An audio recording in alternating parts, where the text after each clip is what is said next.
Mindfulness, as a core principle of Buddhist psychology, is friendly, present, moment to moment awareness of whatever your direct experience is. So when you're mindful of your own somatic reactions, you start to learn the language of your body, and you can kind of pre-read what's kind of happening with you, and then you can pause and slow down.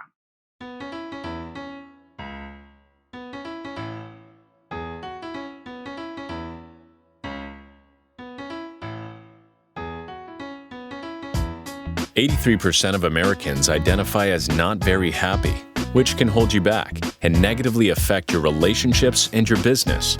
On this podcast, we discuss the proven steps to happiness so you can restore balance and rekindle your joy.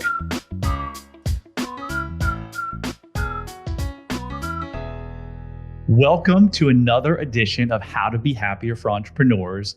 We have a pretty special guest and a really awesome topic. Welcome, Francesca. How are you? I'm good, Brad. How are you?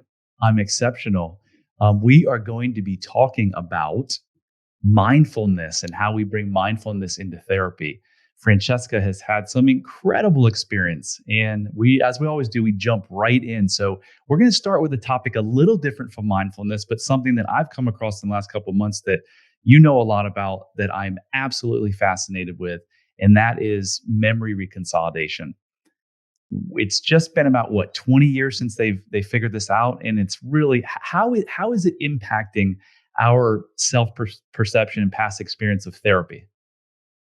Thanks for asking, Brad. I guess that's kind of how you found me in the first place, right? You were doing a little bit of research on memory reconsolidation, and you'd seen that I had interviewed Bruce Ecker. Is that right? Yep.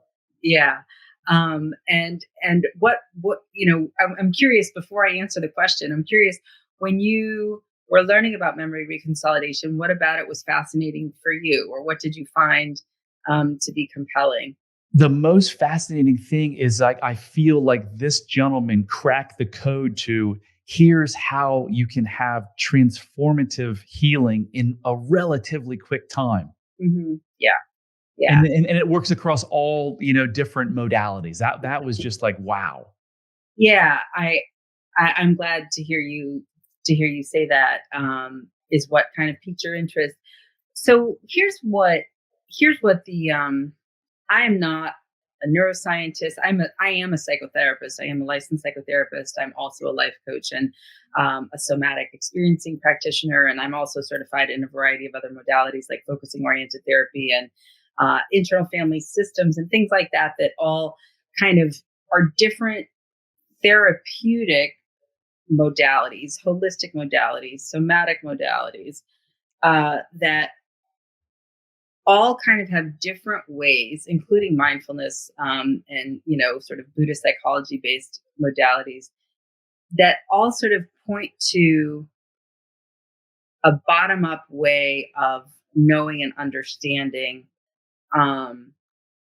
what is our experience and how it's held in the body, and the ideas and narratives and actions that come from that, and then how to retouch into them in a way using our imagination and a combination of that with our actual direct memory of an experience to kind of allow the neural synapses in our brain that were kind of fused together at a certain point in time to kind of open up a little bit, and to have, through our own imagination, a different experience through our recreation of it. We call it like a corrective experience that we talk about in a therapeutic encounter or a coaching encounter that the person who's the client, comes up with and creates.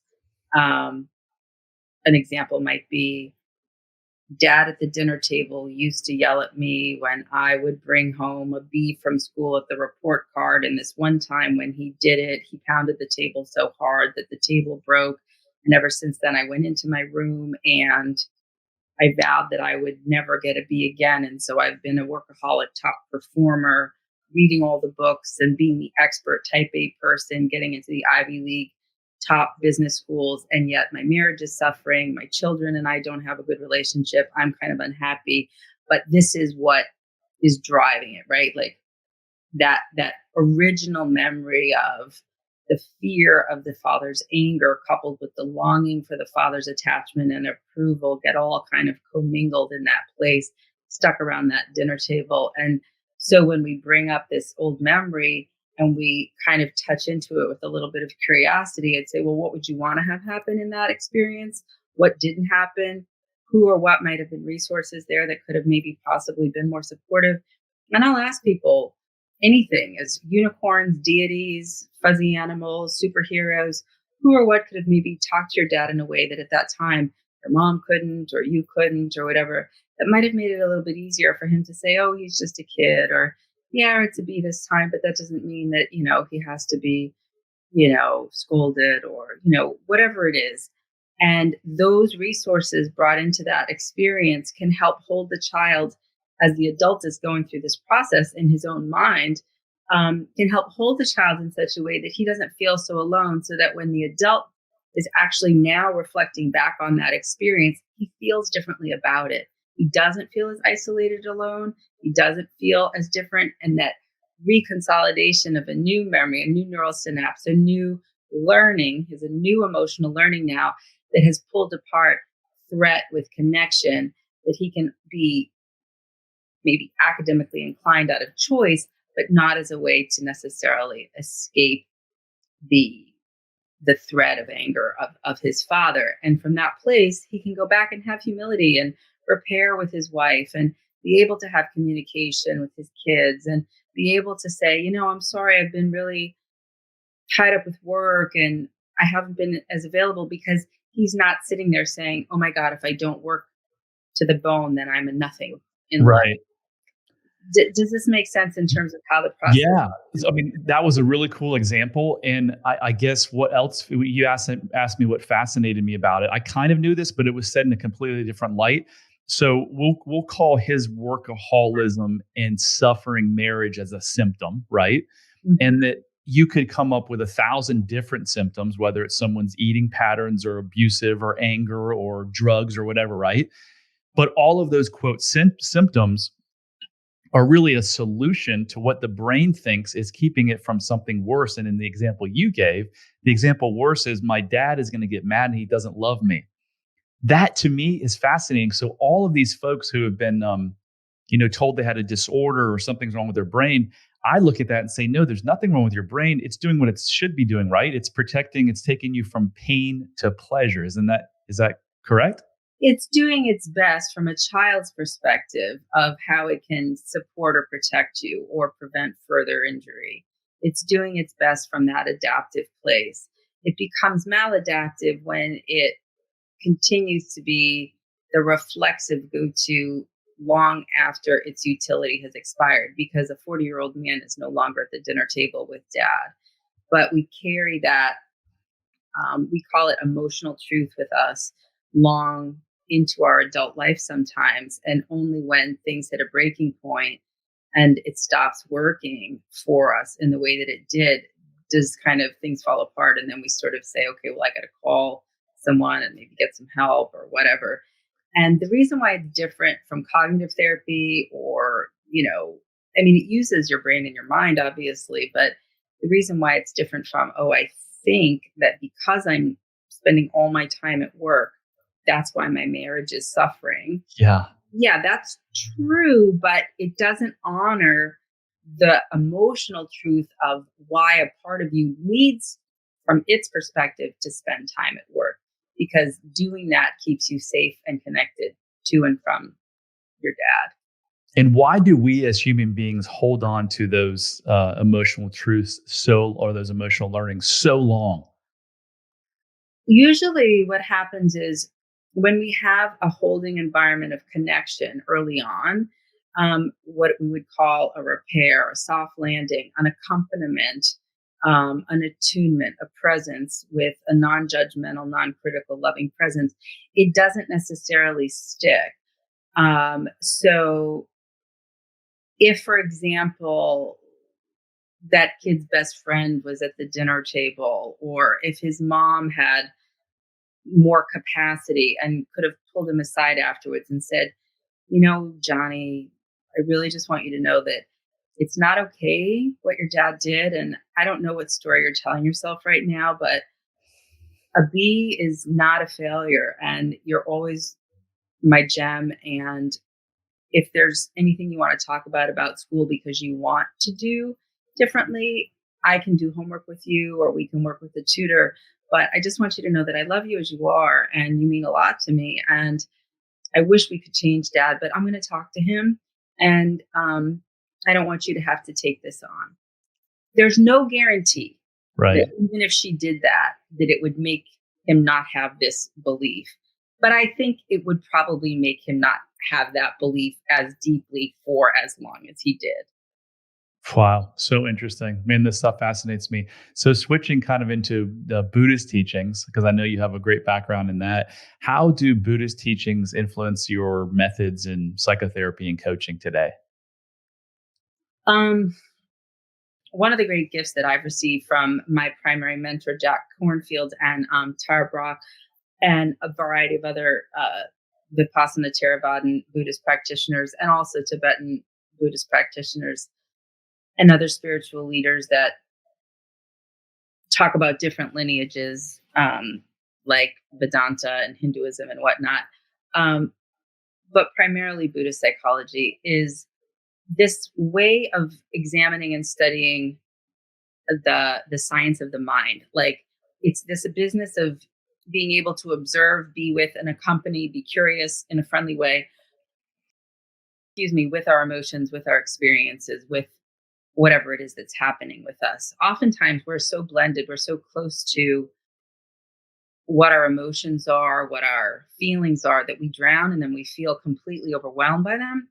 And when we start to do what one of my clients says, kind of be on the observation deck and kind of take notice of what's happening in our bodies. And the way that I work is somatically. So first we name that as a sensation. Like people are like, I'm anxious. And I'm like, well, what is anxiety really for you as a sensation? Is it a tightness in your chest? Is it a sinking feeling in your belly? What color is it? Is it gray? What texture is it? Is it like concrete? Is it like lava? Is it up in your throat? Oh yeah, tightness in my throat. Really? Is that a squeezing in? Is that like a pushing out tight? And I ask all these weird questions because it helps people get in touch with what the somatic signal is in their body that precedes the narrative and that precedes the reflective action. And so mindfulness as a core principle of Buddhist psychology is friendly, present, moment-to-moment awareness of whatever your direct experience is. So when you're mindful of your own somatic reactions, you start to learn the language of your body and you can kind of pre-read what's kind of happening with you. And then you can pause and slow down, take a few breaths. Then you can decide what to do or not to do. You're not just doing that automatic reaction. Because most people that get into a fight with their partner, they're like, I couldn't help it. I blew up. I threw the thing against the wall already, or I yelled at her, but I really didn't mean to. Or even their inner critic. They're like, I was off on a tangent, telling myself what a shitty person I was and how awful I am. And actually, when we start to learn the language of the body, it's almost like those railroad crossing signals that go ding, ding, ding, ding, and the red lights flash before the train comes through. That's our body telling us what's happening before the train comes and hits us. So we don't want the train to hit us. We want to wait over here and give a little bit of time, let it do its thing. That's activation in the body. The autonomic nervous system gets hyper aroused or hyper aroused. And then we allow that to happen and it'll eventually settle. And then our prefrontal cortex comes back online. We're no longer flooded with that activation, that injection of cortisol or whatever. And then we're able to make sense of our experience and not just get caught up in it because we're so flooded by it or blended with it. That's what mindfulness and Buddhist psychology are rooted in, is the ability to accompany with a friendly curiosity what our experience is, the science of the mind. I don't know if it's Tara Brach who said this, but if you label your emotion and say, I am feeling, then it actually kind of forces you from the amygdala to the prefrontal cortex because you got to think like, hey, what is it I'm feeling? I think. So someone said that. I don't know if it was her or not. Yeah. Peter Levine from Somatic Experiencing uses a slightly different version of that. He says, I'm having the thought that so-and-so doesn't like me. I'm having the thought that if I don't, pay my electric bill on time, that I'll get evicted. I'm having the thought that, which is different from me being evicted and having a panic attack because I don't have that $50 in my account or something. Right. Like you're able to kind of, in a way, calm your nervous system because you're creating that space between your awareness of what is happening with your ability to observe that. So Buddhist principles I find enormously helpful in all aspects of coaching and therapy. Some of the core tenets are that nothing is permanent, nothing is perfect, and nothing is personal. So everything changes, everything passes. It's sort of like the weather. There are days that are sunny, there are days that are cloudy, days that are rainy, days that are stormy, whatever. There's different weather patterns, and that no 2 days are the same, right? And that it's not personal, meaning I don't say, oh, it's raining today because I'm a bad person, or it's sunny today because I'm a good person, or it's, I don't take it personally, right? And that also nothing is perfect, that it's not always going to be a sunny day, right? Like that there are days when it's going to be rainy or snowy, and that the practice of mindfulness enables us to notice what we call our Vedana, or a feeling tone. I may prefer a sunny day. I may like a sunny day over a snowy day or a rainy day, but my attitude toward the weather also impacts my experience. So the moment that I have an awareness of what I'm feeling and how I'm thinking about it, I like the sunny, I hate the cloudy, then I can say, oh, they're just different experiences. Like red and blue are just two different colors. They're not better or worse than the other one. Right. And that is part of our ticket to freedom. Because when we, again, pull apart our preferences or our aversions from the actual experience, and we start to be able to practice seeing the experience for what it is. Today is raining. Today is sunny. I like the sun. I don't like the rain. Just because I don't like the rain and I like the sun does not mean that the rain is bad and the sun is good. Right. See where we're going with this? Yeah. So do you find it fascinating that neuroscience is coming up with some new things that Buddhists and other that's been around for thousands of years, like Ayurvedic and all that? Have you noticed how? Yes, I've noticed. And I mean, I guess there's nothing new under the sun. I think the universe is, and we're a part of the universe, part of the flow of experience. We're not individuation, we're not sort of like little separate things. We're part of this flow. It makes sense in its own way. And, we try to cut in and understand it from all these different perspectives. But if you look at music or physics or fractals or Fibonacci sequences and Hinduism and Buddhism and, different, snowflakes, fungi, mycelium, birds, feathers, trees, aortas, veins, and the lungs, there's all kinds of similarities and random things that aren't random, that it entirely makes sense to me that some of the Ayurvedic principles are the same as the Buddhist principles, or the same as some of this, stuff. It's all repackaged. I mean, this idea of memory reconsolidation is just another name for something that Eugene Gendlin, who was focusing oriented therapy pioneer, who's actually a philosopher, not a founder, but he sort of coined the term the felt sense. It was just sort of his way of naming when we have a bodily knowing and intuition, a sense of our own ownership of the emotional truth of an experience, that we are able to use that to inform what wants to move forward and emerge next for us in our life. And that in a Western sort of imperialist kind of society, we're forced to kind of tamp that down a lot. and, kind of be more of a sheeple and kind of follow along and kind of cut ourselves off. And sati, or mindfulness, or remembering, is a way of reconnecting that. That is the process of starting to rethread and retread that. And all these other practices like yoga and, Tai Chi and whatever help do that reconnection. If you were explaining to a seventh grader how we're all one, how would you do that?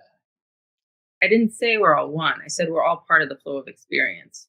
Do you believe that we're all one? I mean, you hear that's I don't know, maybe it's because I'm in this space now, but we're all one.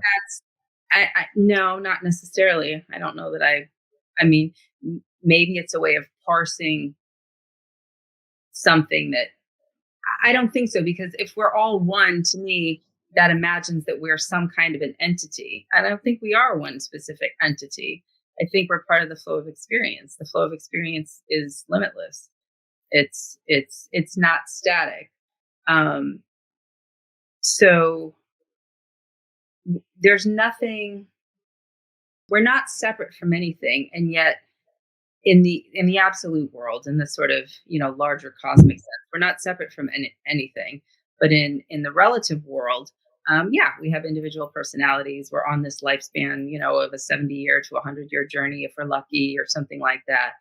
And that we're necessarily all connected in the sense that clearly we perpetuate one another. Sperm, egg, meet, babies come. This baby meets that baby. 20 years later, they have a new baby. And so what would I say to a seventh grader about we are all one? I don't really know if that's how I would parse it. I would probably say each one of us is interdependent and related in a way that is part of the fabric of the flow of experience. Do you believe we're all energy, or like everything's energy? Well, beliefs are hardened thoughts, and I don't really have any beliefs. I have sort of my own direct experience around what I experience, which is more along the lines of, if we talk about matter and waves and, heat and, movement and those kinds of things, if we're talking about energy consisting of that, then certainly, there are times when, yes, there's that combination that produces some energy, but air and stillness, the space between notes in a Mozart concerto, are those energy, or is that space? If that's space, what is that space? That implies that it's contained by something, but it's not really.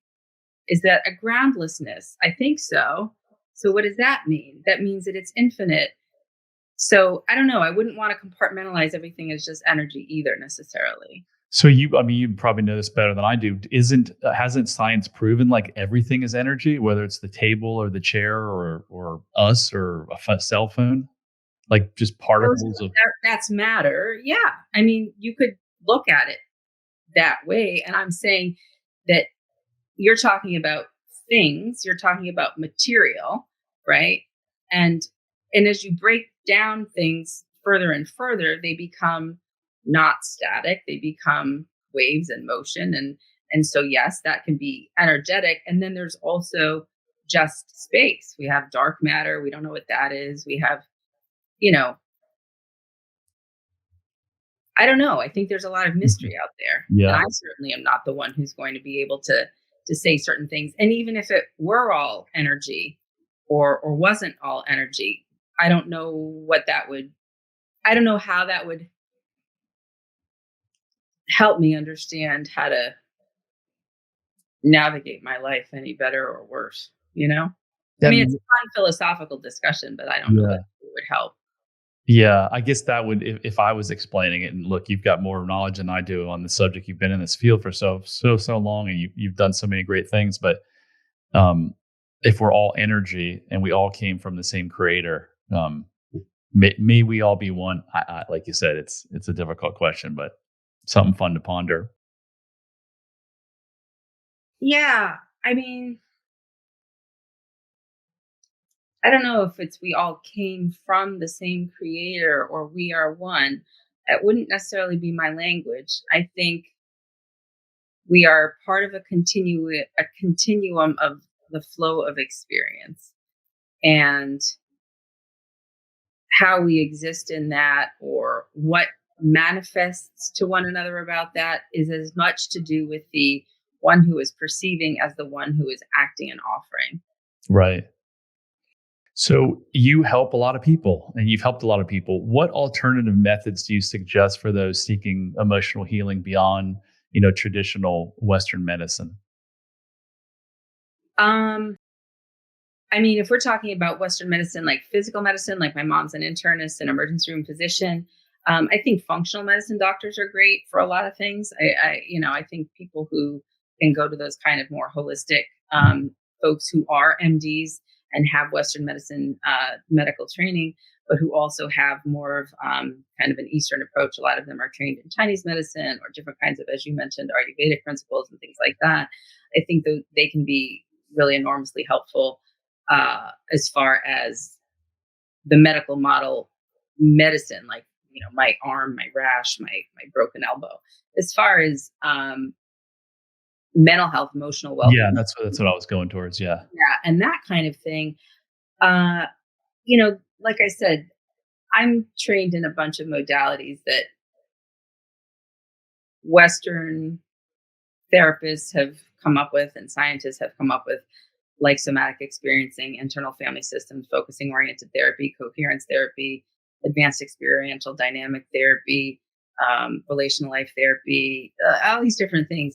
But they're all just amalgamations of other kind of shamanistic, indigenous, principles that have existed long, long before and do still exist in other communities and other forms in many different other ways. So the wisdom is there. These are just ways of packaging it that are kind of marketable to a mass Western audience and kind of broken down in intelligible enough little bites for people to be able to offer.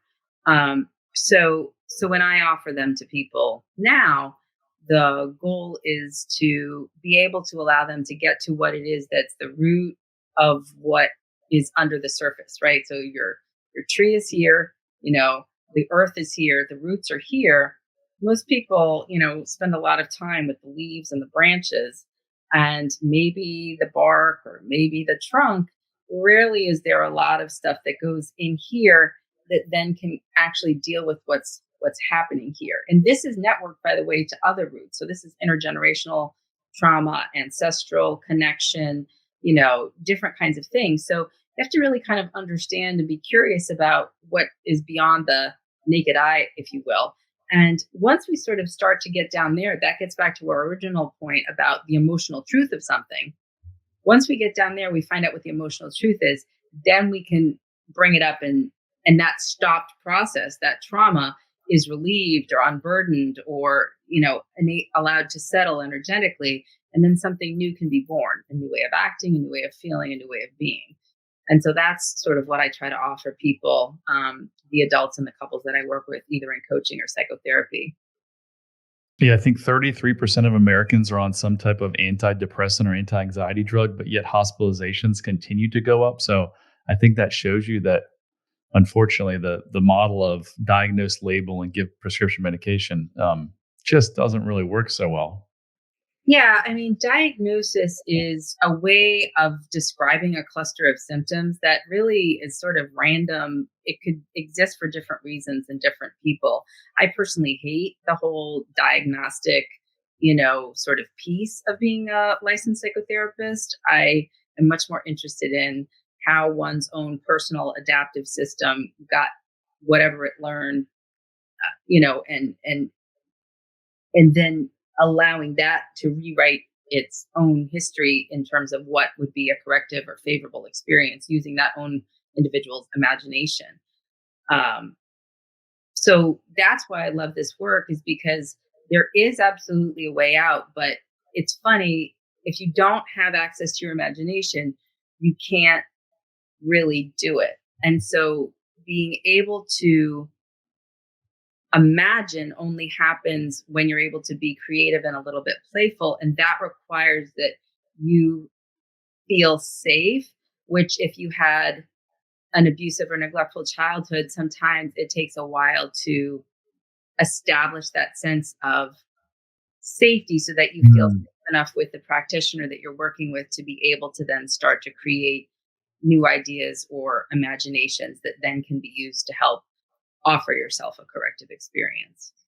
Love it. So what do you do now to help people, and how can people reach you if they're interested in getting your help?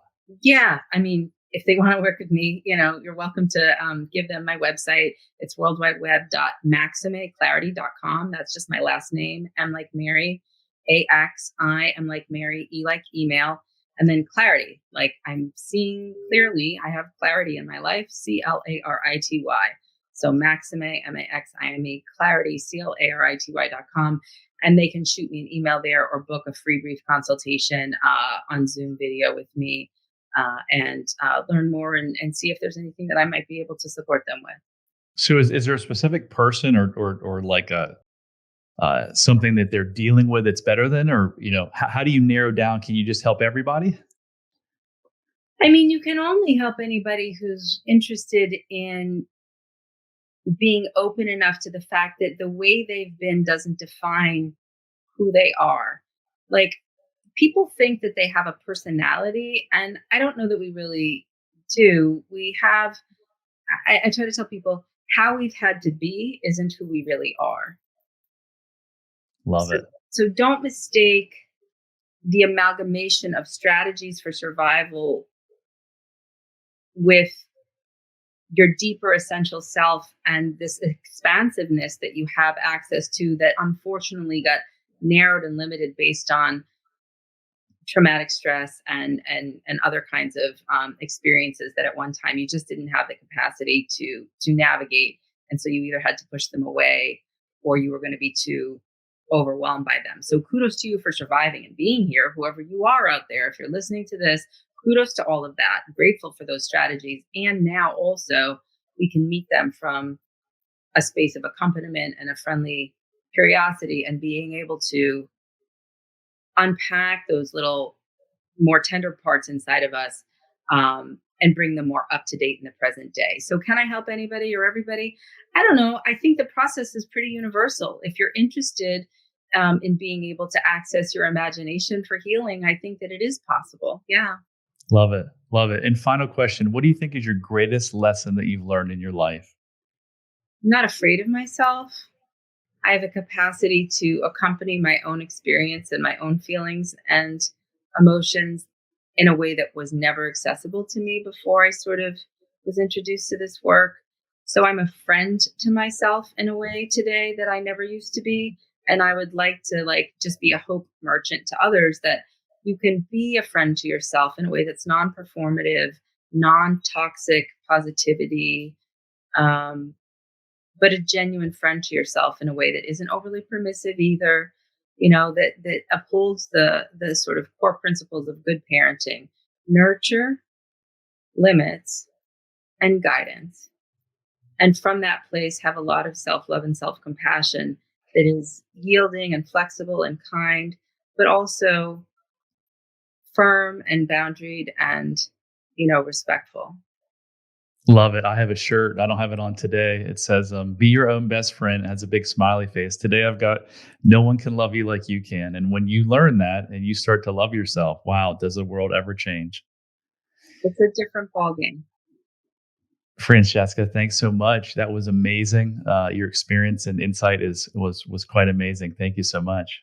Thanks, Brad. It was a pleasure to be here. Take care, everyone, and feel free to reach out on maximeclarity.com if you'd like to connect.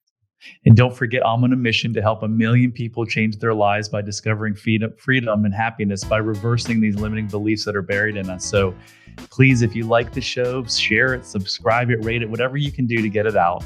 And until next time, remember, love heals all. Thanks. Hit subscribe if you don't want to miss out on more life-changing content. And if you're struggling, you don't have to. Go to bradchandler.com/contact. There, you can join the Facebook community of like-minded entrepreneurs, and you'll see a button to schedule your freedom and happiness call. See you on the next episode.